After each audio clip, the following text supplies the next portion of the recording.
আজকে আমি কথা বলবো আমার ইউজ করা ম্যাজিক্যাল একটি টোনার নিয়ে। যারা বাজেট ফ্রেন্ডলি কিন্তু সুপার এফেক্টিভ একটি টোনার চাচ্ছেন তাদের জন্য বেস্ট চয়েস হতে পারে দ্য অর্ডিনারির 7% গ্লাইকোলিক এই টোনারটি। এই টোনারটি মেনলি এএইচএ বেসিস একটি টোনার, যেটা আমাদের ত্বকের ডেড সেলস রিমুভ করতে সাহায্য করে। আর রেগুলার ইউজ করলে আমাদের স্কিন হবে ব্রাইটার, স্মুথ এবং ইভেন্টন। এখন আমি বলছি এটার ইউজিং এক্সপিরিয়েন্স। আপনি এটার প্যাকেজিং দেখলেই বুঝতে পারবেন আমি অলরেডি এই টোনারটা 80% শেষ করে ফেলেছি। এটা ইউজ করার পর থেকে আমার স্কিনের ডালনেস রিমুভ হয়েছে। মাঝখানে দেখা গিয়েছিল আমার ডার্ক স্পটের প্রবলেমটা অনেক বেড়ে গিয়েছিল।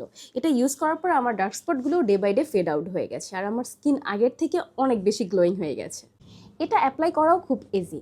কটন প্যাডে নিয়ে সারা মুখে ট্যাপ ট্যাপ করে অ্যাপ্লাই করলেই হয়ে যাবে। তবে মনে রাখতে হবে সপ্তাহে 1 থেকে 2 বারের বেশি নয়। যাদের সেন্সিটিভ স্কিন তাদের এটা অ্যাপ্লাই সাবধান থাকতে হবে। রেটিনল বা ভাইটামিন সি যুক্ত ইনগ্রেডিয়েন্টস ব্যবহার করলে এই টোনার ব্যবহার করা যাবে না। আর মাস্ট বি সকালবেলা যখন আপনারা এটা অ্যাপ্লাই করবেন তখন সানস্ক্রিন মাস্ট।